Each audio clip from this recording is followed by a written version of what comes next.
Hey everyone, welcome back to the channel. So here's another deck profile for you guys today. This time it's on Paleo Frogs. So this is another form of control deck, and as y'all pretty much already guessed, I am playing mostly control this format because I feel like it's the best route to go. Because just about everyone in my locals plays Tri Brigade, and if it's not Tri Brigade, it's going to be Sky Striker, and if it's not that, then it's probably going to be Dogmatica, Shaddoll Invoked with a little bit of Eldritch going around. So yeah, I'm trying to mostly just play decks that are primarily going to be like very annoying for those matchups, and yeah, that's just kind of like my way of doing it. So anyway, I figured I'd show you what this deck's all about, and let's go and get started. So the main deck is 40 cards, naturally. You're going to start off with 3 copies of Swap Frog. So Swap Frog is going to be like one of your best enablers for this strategy. So when this card is summoned, you can dump a level 2 or lower water aqua monster from your deck to the graveyard. So this is basically what you use to dump cards like Duke Frog, or actually your primary target is going to be Ronin Totem, which we'll get to momentarily. Also, what's cool about this card is that you can bounce it back to your hand and get an additional normal summon for another frog monster. It just can't be Swap Frog again. But unless you can special summon this card by a different means, and then, you know, normal summon it again later, then you should be fine. And keep in mind, the bouncing back effect is once per turn, so you can't, like, spam it. But, yeah, the ability to Foolish Burial is not. Moving on, 3 copies of Duke Frog. So you mostly summon this off of the effect of Totally Awesome. This card becomes Death Frog, which isn't really important. Your opponent cannot select another monster for an attack, so basically this card has to be the thing they have to attack. And then when this card is sent to the field, to the graveyard, you can add 1 frog monster except Duke Frog. Now keep in mind, this can lose timing, so like if your opponent has some form of a destruction effect where it can also like burn you for damage, for example, Dragoon, if they pop it, you're not going to be able to get a summon because unfortunately Duke Frog will lose the timing. So being sent to the graveyard has to be its last action. So if it's destroyed by battle, then yes. Or if you use Totally Awesome's effect to send it to the graveyard to get a negation off, it will lose its timing. So just know how to properly use this card. Next, 2 copies of Ronin Totem. So basically, you banish a frog monster. Unfortunately, this thing doesn't count as a frog, but it's whatever. You can special summon this card from your grave, and it's a level 2 monster, so it makes it easier for you to go into Totally Awesome at all. So yeah, Ronin Totem definitely one of the best extenders for this strategy. And the only other monster I'm playing, which is actually a hand trap, 3 copies of Ash Blossom, just for more interruption, you know? And Ash Blossom being one of the most generic hand traps, so yeah, why not? For spells, I'm actually only playing 3 spells in this deck, 3 copies of Pot of Prosperity. Keep in mind, this is not required. In fact, some other builds like to run cards like Reckless Greed. If you wanted to, you could play Pot of Extravagance, or just play like, you know, any other forms of draw spells like, well, I wouldn't say Pot of Desires is a good alternative, but if you think you can pull it off, then go for it. But again, like, Reckless Greed seems to be the most popular budget option. I'm just going Pot of Prosperity just so I can dig into my deck and find the cards I do need. So yeah, Pot of Prosperity is definitely one of the better cards. So yeah. All right, so moving on to traps already. Playing 3 copies of Paleozoic Canadia. It's a Book of Moon. And also, all the Paleozoic trap cards have the gimmick where if you activate a trap while 1 is in your graveyard, you can special summon that 1 if you want to use it. And that's what actually makes this deck so good because, you know, this deck can easily wall itself up. And what's also funny is that these trap monsters are unaffected by monster effects. So, yeah. So if you can keep spamming these Paleozoic monsters, they're not gonna, your opponent won't be able to hit you with a Nibiru because, again, they're unaffected. Next, 3 copies of Olenoides. This is basically your MST. You target a spell or a trap and pop it.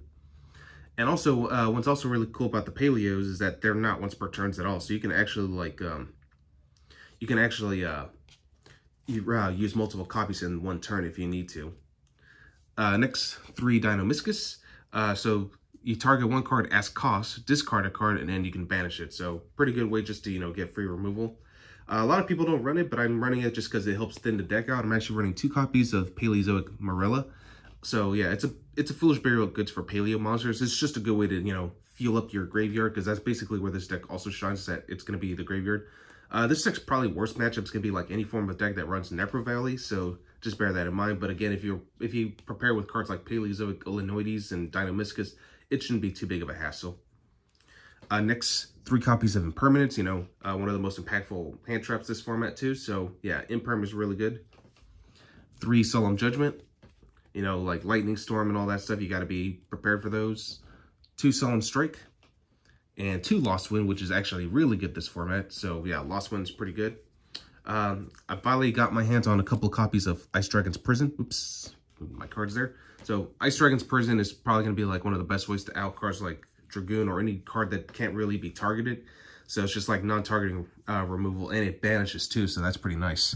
So you target one monster in your opponent's graveyard, special summon to the field, but its effects are negated. Then you can banish one monster from the both players' field that have the same type as each other, so that's actually pretty nuts.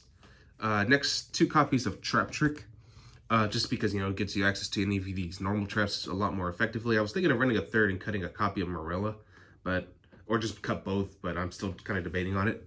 And last but not least, 1 copy of Imperial Order. Since this deck is more trap heavy than spell heavy, then yeah, Imperial Order can be really nuts. Some people are actually really wanting that card to get banned because it's so unhealthy for the game.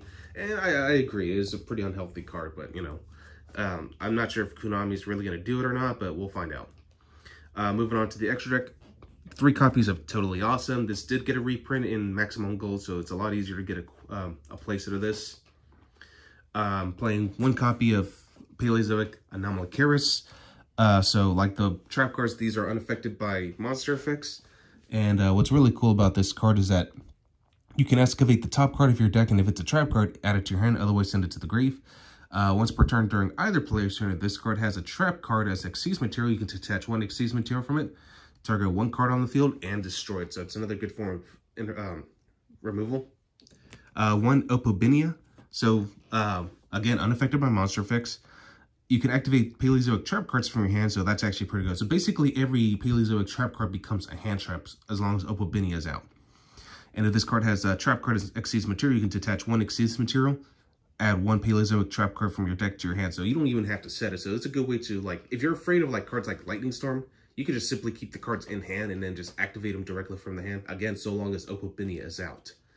Moving on to Link monsters already, I'm running 2 copies of Coral Anemone. Just about every water monster in your deck has less than 1,500 attack points, so it's a good way just to bring them back and just kind of like further extend your place if you really have to.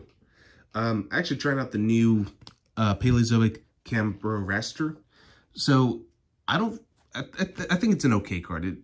I'm not sure if it's like super 100% needed or not, but again, unaffected by monsters. So you can target 1 set spell, or one set card in the spell and trap card zone, send it to the graveyard, and if you do, you can set 1 Paleozoic trap card directly from your deck. It can be activated this turn, so it is technically a trap trick. But you know, like the fact that you have to send a set spell or trap is pretty okay. I mean, I don't like the fact that you kind of have to, it's a 1-for-1 basically, but I don't know, I got mixed feelings with it. But you know, it's a good way just to get like the Paleozoic cards that really do matter. So, I mean, who knows, why not, right? I'm running 1 area, you know, just why not, because it's water monster. 1 Meestar Boy. Don't really bring it out that much unless I really have to, but you know, most of the time it's not. To deal with Dogmatica players, I can't really stress it enough. 1 Intis, 1 Cyframe Lord Omega. And then, of course, I am running Waking the Dragon on the side, so 1 Nichiria Exterio, 1 Ultimate Falcon, since it's immune to everything, and Infinitrek Fortress Megaclops, just because, you know, it's a big beater. And, yeah, that's pretty much it for these guys. Alright, and the side deck's pretty self-explanatory. I'm actually running 3 copies of Nibiru myself. 3 copies of Dark Ruler No More, just to make sure my plays go through when I'm going second. Probably going to switch these out for Crossout Designator when it finally becomes available. 3 Cosmic Cyclones and a Harpy's Feather Duster, just to deal with any other back row heavy strategy. 3 Anti-Spell Fragrance, and last but not least, 2 copies of Waking the Dragon. And yeah, that's pretty much it for this. So anyway, hope you guys enjoyed this, and I will catch you guys again next time.